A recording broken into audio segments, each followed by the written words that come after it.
जय हिंद दोस्तों। एग्ज़ाम की पॉइंट में एक बार फिर से आप सभी का स्वागत है।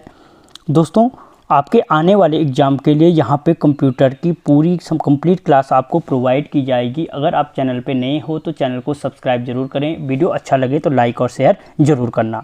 दोस्तों, आज का ये पहला टॉपिक ले रहा हूँ जो मेमोरी पर डिपेंड है। दोस्तों, आपको पता है कि इस टॉपिक से हर एग्ज़ाम में कोई ना कोई क्वेश्चन ज़रूर देखने को मिलता है। तो देखते हैं आज का जो पहला क्वेश्चन है। मेमोरी बहुत सारे छोटे छोटे सेल में बटे होते हैं, इन्हें कहते हैं। दोस्तों, जो मेमोरी होती है कंप्यूटर की वो बहुत सारे छोटे छोटे सेलों में बटी होती है। ये क्या कहलाती है? तो दोस्तों, ये कहलाते हैं लोकेशन। और याद रखना, जो ये लोकेशन होता है, इस लोकेशन हर एक लोकेशन का अपना एक लेवल होता है। क्या होता है? हर एक लोकेशन का अपना लेवल होता है। और जो ये लेवल होता है ये एड्रेस के नाम से जाना जाता है। किसके नाम से? एड्रेस के नाम से जाना जाता है। अगला क्वेश्चन, कंप्यूटर में डाटा का निर्देशन किस रूप में होता है? दोस्तों, जो कंप्यूटर में डाटा का निर्देशन होता है वो बाइनरी कोड के रूप में होता है। और जो बाइनरी कोड होती है वो 0 और 1 होती है। क्या होती है? 0 और 1 बाइनरी कोड होती है। दोस्तों, क्वेश्चन ये भी बन सकता है कि जो 0 कोड है बाइनरी वो किसको दिखाता है, कौन सी स्थिति को दिखाता है? तो याद रखना, वो ऑफ कंडीशन को दिखाता है। और जो 1 है वो ऑन कंडीशन को दिखाता है। ठीक है, 0 ऑफ कंडीशन को और 1 ऑन कंडीशन को दिखाता है। इसमें जो मोस्ट इंपॉर्टेंट एक फैक्ट है, याद रखना, बाइनरी डिजिट की जो सबसे छोटी इकाई होती है वो बिट होती है। ठीक है।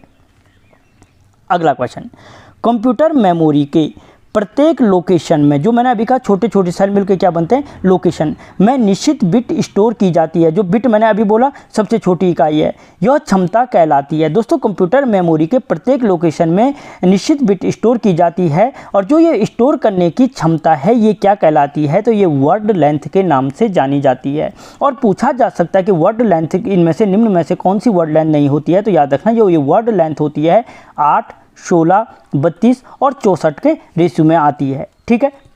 अगला क्वेश्चन, निम्न में से एक सुमेलित नहीं है। दोस्तों, इनमें से वो कौन सा एक है जो सुमेलित नहीं है? दोस्तों, इससे पहले आप इस चार्ट को देख लो, क्योंकि इससे आपको सारा कन्फ्यूजन आगे क्वेश्चन करने में सरल लगेगा।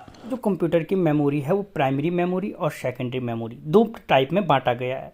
अब जो प्राइमरी मेमोरी है, प्राइमरी मेमोरी को फिर से 3 टाइप में बांटा गया है: स्थायी मेमोरी, कैश मेमोरी और अस्थायी मेमोरी।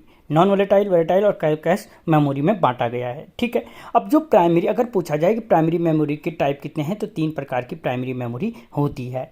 अब जो स्थायी मेमोरी है, इस स्थायी मेमोरी को एमरोम, पीरोम, ईपीरोम और ईईपीरोम में बांटा गया है। जो स्थायी मेमोरी रोम है, रोम के टाइप हैं ये 4।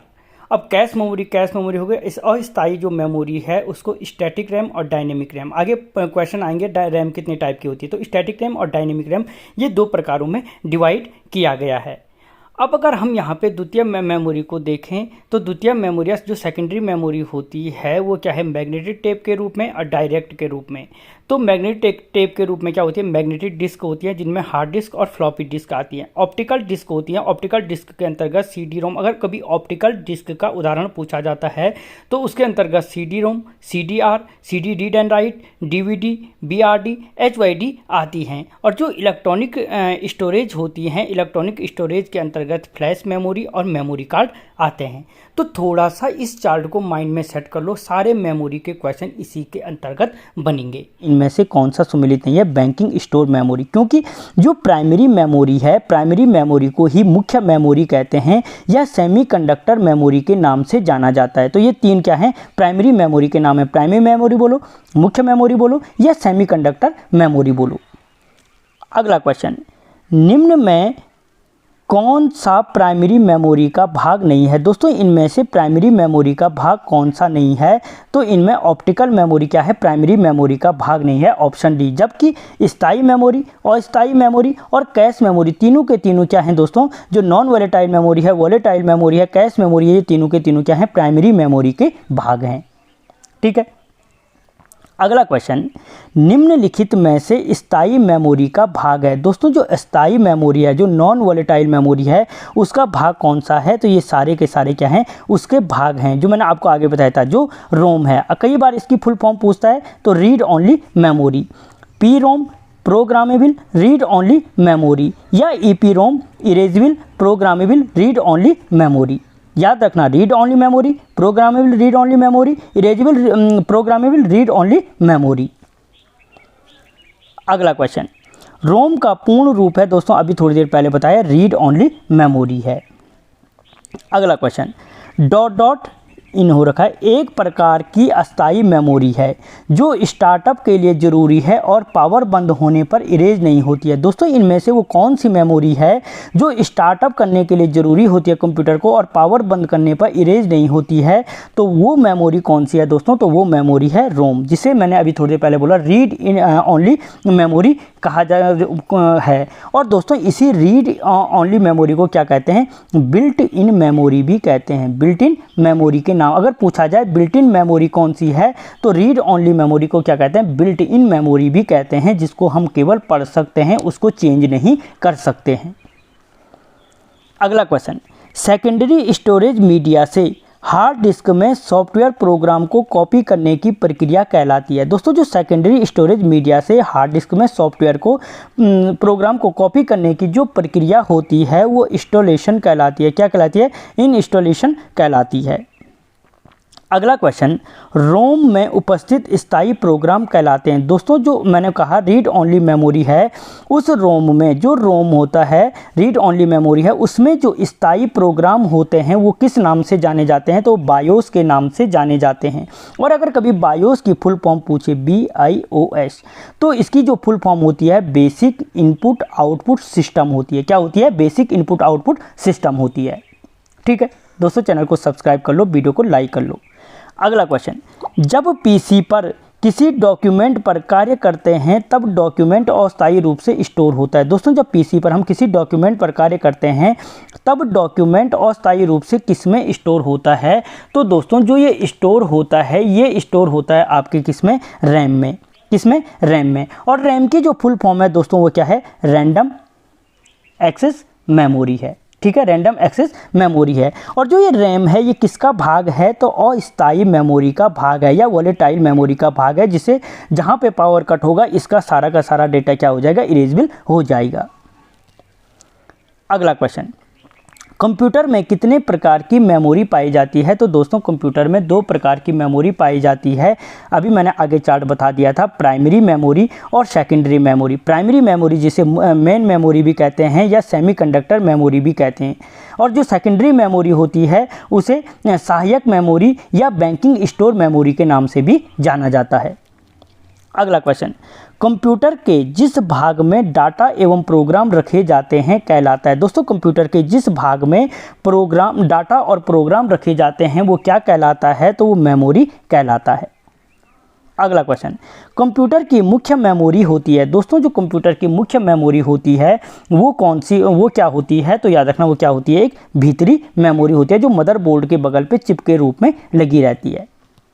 अगला क्वेश्चन, पी रोम का अर्थ है। इससे पहले बता दिया था मैंने, जो पी रोम का अर्थ होता है प्रोग्रामेबल रीड ओनली मेमोरी होता है। क्या होता है? प्रोग्रामेबल रीड ओनली मेमोरी होता है।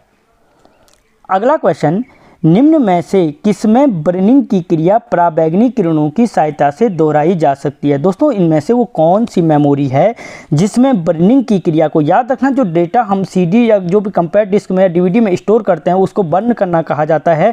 और वो बर्न की प्रक्रिया किस में पराबैंगनी किरणों की सहायता से की जाती है? तो वो की जाती है आपके EPROM में। किस में की जाती है? EPROM में।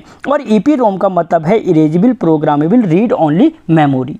Erasable programmable read only memory कहा जाता है। ठीक है, और इसमें क्या की जाती है? जो बर्निंग की क्रिया होती है वो पराबैंगनी किरणों की सहायता से की जाती है। अगला क्वेश्चन, निम्न में से एक स्थायी मेमोरी में बर्निंग की प्रक्रिया फिर से विद्युत प्लस की सहायता से की जाती है। दोस्तों इनमें से वो कौन सी मेमोरी है जिसमें बर्निंग की क्रिया को विद्युत प्लस की सहायता से किया जा सकता है?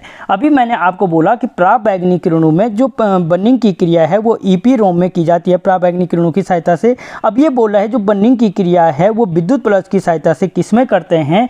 तो वो की जाती है EEPROM में। अब ये EEPROM नया आया है, electrically erasable programmable read only memory. Electrically erasable programmable read only memory इसकी क्या है? फुल फॉर्म है। अगला क्वेश्चन, निम्न में से किसका अर्थ रैंडम एक्सेस मेमोरी है? तो रैम का फुल फॉर्म क्या है दोस्तों? रैंडम एक्सेस मेमोरी है। अगला क्वेश्चन, रैम एक किस प्रकार की मेमोरी है? दोस्तों जो रैम है किस प्रकार की मेमोरी है? तो रैम क्या है? एक मुख्य मेमोरी है जिसे प्राइमरी मेमोरी, मेन मेमोरी या सेमीकंडक्टर मेमोरी के नाम से जाना जाता है। बार बार इसलिए बोल रहा हूँ, यहीं पे समझते हुए जाओ। अगला क्वेश्चन, सीपीयू तथा मुख्य मेमोरी के बीच का भाग कहलाता है। दोस्तों जो सीपीयू है और जिसे कंप्यूटर का ब्रेन कहते हैं, और मुख्य मेमोरी के बीच का भाग कौन सा है? तो याद रखना यहाँ पे जो मुख्य सीपीयू तथा मुख्य मेमोरी के बीच का भाग है वो है कैश मेमोरी, यानी सीपीयू कैश मेमोरी या इसी को कैच मेमोरी लिखा हुआ मिल सकता है कई जगह, और क्या है? Main memory. इन दोनों के बीच का भाग क्या है? कैश मेमोरी है। अगला क्वेश्चन, कंप्यूटर में सर्वाधिक उपयोग होने वाली मेमोरी है। दोस्तों कंप्यूटर में सर्वाधिक किस मेमोरी का उपयोग किया जाता है? तो रैंडम एक्सेस मेमोरी का उपयोग किया जाता है। अगला क्वेश्चन, निम्न में से रैम का प्रकार है। दोस्तों इनमें से रैम का कौन सा प्रकार है? तो ए और बी दोनों, यानी डायनेमिक रैम और स्टैटिक रैम। कहीं कहीं 3 रैम देखने को मिल सकती हैं, आगे बताऊंगा, लेकिन यहाँ पे याद रख लो डायनेमिक रैम, स्टैटिक रैम, जो डी रैम है और एस रैम है। दोस्तों याद रखना जो डायनेमिक रैम होती है इसमें बार बार रिफ्रेश करने की ज़रूरत पड़ती है, और जो क्या होती है स्टैटिक रैम होती है इसे रिफ्रेश करने की ज़रूरत नहीं पड़ती है। अगला क्वेश्चन, निम्न में से कौन सा एक भिन्न है? दोस्तों इनमें से कौन सा एक क्या है? भिन्न है। तो वो क्या है? सेमीकंडक्टर मेमोरी, क्योंकि जो सहायक मेमोरी, द्वितीयक मेमोरी, बैंकिंग स्टोरेज मेमोरी, ये मैं आपको पहले ही बता चुका हूँ, ये क्या है? द्वितीय मेमोरी के भाग हैं, जबकि जो सेमीकंडक्टर मेमोरी हैं वो क्या है? मेन मेमोरी या प्राइमरी मेमोरी का भाग है। अगला क्वेश्चन, निम्नलिखित में से कौन कंप्यूटर का बिल्ट इन मेमोरी है? दोस्तों निम्न में से कंप्यूटर का बिल्ट इन मेमोरी के नाम से किसको जाना जाता है? तो वो रोम को जाना जाता है। आगे ही बोला था मैंने, रीड ओनली मेमोरी को क्या कहते हैं? बिल्ट इन मेमोरी भी कहते हैं।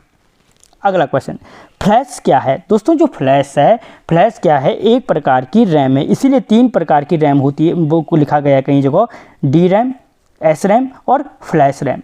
ठीक है। अगला क्वेश्चन, ये डिपेंड करेगा आंसर आपके ऑप्शन पे। अगला क्वेश्चन, सीपीयू के अंतर्गत डाटा स्टोर की इकाई है। दोस्तों सीपीयू के अंतर्गत डाटा स्टोर की जो इकाई होती है वो क्या है? तो वो सीपीयू के डाटा स्टोर की मुख्य इकाई कौन सी है? अच्छा मुख्य इकाई कौन सी है दोस्तों? तो मुख्य इकाई कौन सी होती है? हार्ड डिस्क होती है। अगला क्वेश्चन, हार्ड डिस्क को ट्रैकों तथा सेक्टर में विभाजित किया जाता है, यह कहलाता है। दोस्तों जो हार्ड डिस्क को ट्रैकों तथा सेक्टर में विभाजित किया जाता है उसको क्या कहते हैं? तो उसको फॉर्मेटिंग के नाम से जाना जाता है। क्या कहा जाता है? फॉर्मेटिंग के नाम से जाना जाता है। अगला क्वेश्चन, निम्न में से कौन सी एक फ्लॉपी डिस्क की क्षमता नहीं है? दोस्तों इनमें से फ्लॉपी डिस्क की क्षमता कौन सी नहीं है? तो याद रखना इनमें से फ्लॉपी डिस्क की क्षमता 2.5 इंच नहीं है। याद रखना जो फ्लॉपी डिस्क आती है आपकी वो 3.5, 5.25 ठीक है और 8 इंच में आती है। अगला क्वेश्चन, मैग्नेटिक टेप किस प्रकार की मेमोरी है? दोस्तों मैग्नेटिक टेप मतलब जो पुराने ज़माने की कैसेटें होती थी जिन पे आप लोग गाने सुनते थे, तो मैग्नेटिक टेप किस प्रकार की मेमोरी है? तो जो मैग्नेटिक टेप है वो क्या है? एक सेकेंडरी मेमोरी है, क्योंकि हम उस पर क्या करते थे? गानों को चेंज करते रहते थे, उसको दोबारा इरेजेबल करके दोबारा क्या करते थे? बर्न कराते रहते थे। अगला क्वेश्चन, निम्न में से किसे ऑप्टिकल डिस्क के नाम से जाना जाता है? दोस्तों जो ऑप्टिकल डिस्क के नाम से जाना जाता है वो कॉम्पैक्ट डिस्क को जाना जाता है। ठीक है, क्या जाना जाता है? कॉम्पैक्ट डिस्क के नाम से ऑप्टिकल डिस्क को जाना जाता है। ठीक है, यानी CD रोम यानी compact disc read only memory. अगला क्वेश्चन, DVD का अर्थ है। दोस्तों जो DVD का अर्थ है वो क्या है? डिजिटल वर्सेटाइल डिस्क है। ठीक है, डिजिटल वर्सेटाइल डिस्क क्या है? DVD की फुल फॉर्म है। ठीक है, और ये जो DVD है या CD है ये क्या है? ऑप्टिकल मेमोरी के एग्जाम्पल हैं। अगला क्वेश्चन, EEPROM का एक उदाहरण है जिसको मैंने कहा था electrically erasable programmable read only memory. तो दोस्तों इसका जो उदाहरण है वो कौन सा है? तो वो है पेन ड्राइव। आप पेन ड्राइव को क्या करते हैं? इसे फ्लैश ड्राइव के नाम से भी जाना जाता है। अगर पूछा जाए फ्लैश ड्राइव के नाम से अन्य किसको जाना जाता है तो पेन ड्राइव को जाना जाता है। और इसमें क्या करते हैं? पेन ड्राइव को आप डाटा कितनी बार भी स्टोर कर सकते हो और कितनी बार भी आपको उसको इरेज कर सकते हो। अगला क्वेश्चन, कंप्यूटर का कौन सा भाग फाइलों को केवल अस्थायी स्टोरेज उपलब्ध कराता है? दोस्तों जो कंप्यूटर का भाग है जो फाइलों को केवल अस्थायी स्टोरेज कराता है वो है रैम, रैंडम एक्सेस मेमोरी। अगला क्वेश्चन, स्टोरेज माध्यम की क्षमता की इकाई है। दोस्तों जो स्टोरेज माध्यम की क्षमता की इकाई है वो क्या है? बाइट लिखा गया है, बाइट है। अगला क्वेश्चन, सेव कर कंप्यूटर बंद करने पर भी आपका डाटा यथावत होगा। किस में होगा दोस्तों? कि आप सेव कर कंप्यूटर बंद करने पर भी जो आपका डाटा यथावत होगा वो किस में होगा? वो सेकेंडरी स्टोरेज डिवाइस में होगा। अगला क्वेश्चन, कौन सी डिवाइस डाटा और प्रोग्राम के बीच अंतर समझ सकती है? तो दोस्तों वो कौन सी डिवाइस है जो प्रोग्राम और डाटा के बीच अंतर करती है? तो वो डिवाइस है आपकी माइक्रो प्रोसीजर। क्या है? उसको कहते हैं माइक्रो प्रोसीजर, जो डेटा और प्रोग्राम के बीच अंतर करती है। अगला क्वेश्चन, कंप्यूटर के स्पेस को क्या कहते हैं जिसमें डाटा लोड होता है और काम करता है? दोस्तों कंप्यूटर का स्पेस को, उस स्पेस को क्या कहते हैं जिसमें क्या होता है? डाटा लोड होता है और काम करता है, तो वो कहलाता आपका रैम, रैंडम एक्सेस मेमोरी।